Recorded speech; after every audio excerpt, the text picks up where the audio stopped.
Hello friends, আশা করি আপনারা সবাই ভালো আছেন। আমিও ভালো আছি। তো ছাদে চলে এসেছি একটু ঘোরাঘুরি করার জন্য। আর মেয়ে স্কুলে চলে গেছে, যাওয়ার আগে বলে গেছে যে আজকে আমার হাতের পনির খাবে। তো নিরামিষ পনিরই আমি রান্না করব আজকে, আর সেটা খুব সহজভাবে রান্না করব। আপনাদের আশা করি খুব ভালো লাগবে। আর রেসিপিটা যদি ভালো লাগে আপনারা চ্যানেলটি সাবস্ক্রাইব করবেন, লাইক করবেন আর শেয়ার করবেন। আর চলুন তাহলে পনির রেসিপিটা আজকে দেখে নেওয়া যাক। দেখুন, এখানে আমি 250 গ্রাম মতো পনির নিয়ে নিয়েছি। এখানে ছোট ছোট করে কেটে নিয়েছি।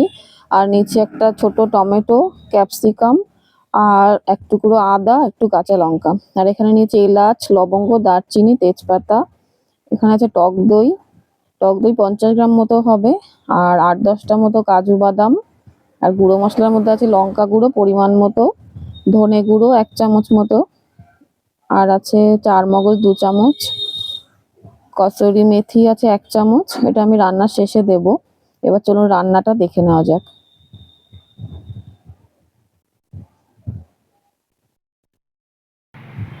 কড়াইটা গরম করে নিয়েছি, তেল দিয়ে দেবো কড়াইতে। তেলটা গরম হলে তারপরে পনিরটা ভেজে নেব। পনিরটা একটু হালকা করে ভাজবেন। পনির বেশি বেশি ভাজলে সেটা শক্ত হয়ে যায়। হালকা করে ভাজলে সেটা টেস্টটাও ভালো থাকে, পনিরের গন্ধটাও ভালো লাগে। এবার একটা একটা করে পনির আমি দিয়ে দেবো। গ্যাসটা একটু কমিয়ে নেবেন, নাহলে পোড়া লেগে যাবে। পনিরগুলো একবারেই বেশি লাল হয়ে যাবে। পনিরগুলো হালকা আঁচেই ভাজবেন। আর পনিরটা ভেজে এবার একটা আমি জল করে রেখেছি, সেটা আপনাদের দেখাবো। সেই জলের মধ্যে পনিরটা চোবালে সেটা পনিরটা বেশ নরম থাকে। ভাজার পর যে শক্ত ভাবটা হয়ে যায় সেটা হয় না। দেখুন, হালকা করে ভেজে নিচ্ছি পনিরটা। এক পাশটা ভাজা হয়ে গেছে। এবার এক পাশটা উল্টে দেবো। দেখুন, এক পাশটা লাল লাল হয়ে গেছে। দু পাশটা লাল হলে আমি নামিয়ে নেবো। দেখুন, ভাজা হয়ে গেছে এবার। আর ভাজাটা হয়ে গেলে যে গরম জলটা করে রেখেছিলাম, ওর মধ্যে সামান্য একটু নুন আর একটু হলুদ দিয়ে দেবেন। হালকা গরম করলেই হবে। ওর মধ্যে পনিরটা, যে গরম ভাজা পনিরটা আছে সেটাই ওর মধ্যে দিয়ে দেবেন। তাহলে পনিরটা বেশ সফট হবে, রান্নার পরেও পনিরটা শক্ত হবে না, খেতেও ভালো লাগবে। এবার তেলটা, যে গরম ভাজা তেলটা ছিল তার মধ্যে একটু আদাটা সামান্য ওই 20 থেকে 30 সেকেন্ড মতো ভেজে নেবেন। বেশি ভাজার দরকার নেই। এটা ভেজে তারপর আমি পেস্ট করে নেব। এখানে দিয়েছিলাম টমেটো, কাঁচা লঙ্কা, আর যে আদাটা রেখেছিলাম সেই আদাটা একটু টুকরো করে কেটে নিয়েছি, সেইটা ভেজে নেব।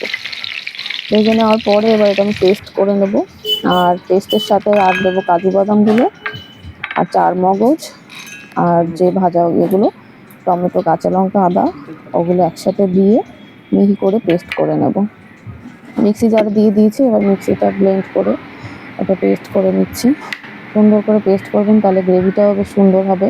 একটু মিহি পেস্ট করলেই ভালো হয়, তাহলে তরকারিটাও বেশ খেতে টেস্ট হবে। পেস্ট করা হয়ে গেছে। এবার যে তেলটা গরম ছিল তার মধ্যে ফোড়নটা দিয়ে দিয়েছি। এখানে ফোড়নের জন্য রেখেছিলাম এলাচ, লবঙ্গ আর তেজপাতা। ফোড়নটা দিয়ে বেশ হালকা গন্ধ বেরোলে তারপরে ক্যাপসিকামগুলো দিয়ে দেবো। ক্যাপসিকামগুলো একটু হালকা ভেজে নিলে ক্যাপসিকামের যে কাঁচা গন্ধটা সেটা চলে যাবে, তাতে টেস্টটা ভালো লাগবে। আর ক্যাপসিকাম দেওয়ার পরে এবার দেবো আমি যে নুন দিলাম একটু। নুনটা একটু ক্যাপসিকামটা একটু নরম হবে, তার জন্য একটু নুনটাও দিয়ে দিলাম। আর একটু হলুদ দিয়ে দেবো। হলুদটা পরিমাণ মতন দিয়ে নেবেন একেবারে। একটু নাড়াচাড়া করে নেবো। ক্যাপসিকামটা একটু হালকা ভাজা হলে পরে তারপর যে মশলাটা করে রেখেছিলাম, যে পেস্টটা করে রেখেছিলাম, সেই পেস্টটা এবার আমি দিয়ে দেবো। আর মিক্সির বাটিটা যে ধুয়ে একটু জল দিয়ে দেবো, যেটুকু ছিল সেটুকু দিয়ে এবার ভালো করে নাড়াচাড়া করে নেবো। নাড়াচাড়া করে নেওয়ার পরে সামান্য একটুখানি কষিয়ে নেওয়ার পরে তারপরে যে টক দইটা একটু ভালো করে ফেটিয়ে নেবেন।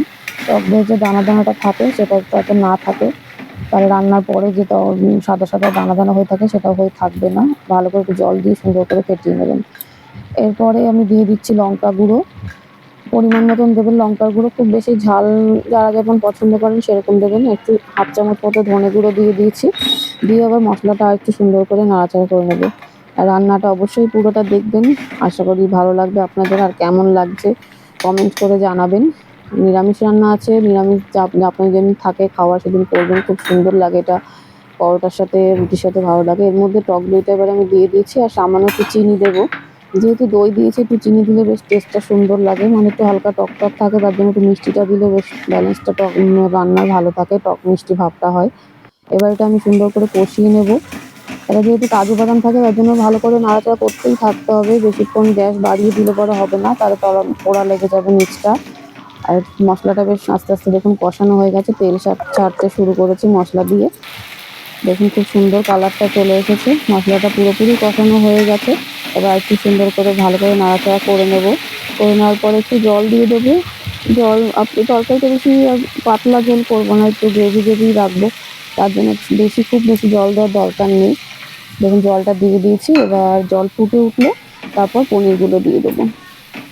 আমার রান্না যদি আপনাদের ভালো লাগে প্লিজ চ্যানেলটি সাবস্ক্রাইব করবেন আর লাইক করবেন, কমেন্ট করবেন। দেখুন জলটা ফুটে উঠেছে, এবার আমি পনিরগুলো সব এর মধ্যে দিয়ে দেবো। পনিরগুলো দিয়ে দিচ্ছি। পনিরগুলো দেওয়ার পরে একটু ঢেকে দেবো, তাতে পনিরের মধ্যে ঝোল মশলাটা বেশ একটু ভালো করে যাবে, তাতে টেস্টটা পনিরের মধ্যে ভালো লাগবে। দেখুন এবার আমি ঢাকা দিয়ে দেবো। রান্নাটা করবেন, আশা করি আপনাদের খুব ভালো লাগবে। আমার মেয়ে তো খেতে খুবই ভালোবাসে।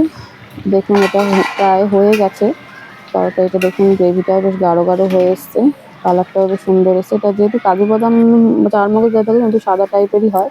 আর কসুরি মেথিটা একটু হাতে ঘষে নিয়ে দেবেন, তাতে ফ্লেভারটা সুন্দর আসে। রান্না আমার প্রায় শেষ হয়ে গেছে, এটা দিয়ে একটু ঢেকে নামিয়ে দেবো তরকারিটা। আশা করি আপনাদের রান্নাটা খুব ভালো লাগছে। ভালো লাগলে অবশ্যই আমার চ্যানেলটি সাবস্ক্রাইব করবেন।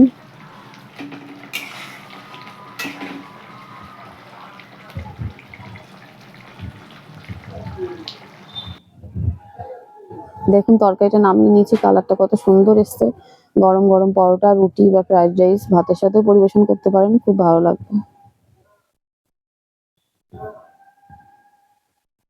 এবার মেয়ে স্কুল থেকে চলে এসেছে, মেয়েকে একটু খেতে দিয়ে দিয়েছি। মেয়ের তো খেয়ে খুবই ভালো লেগেছে। দেখুন মেয়ের ভালো লেগেছে মানে আপনাদেরও নিশ্চয়ই ভালো লাগবে। পুরো ভিডিও দেখার জন্য আপনাদেরকে অসংখ্য ধন্যবাদ।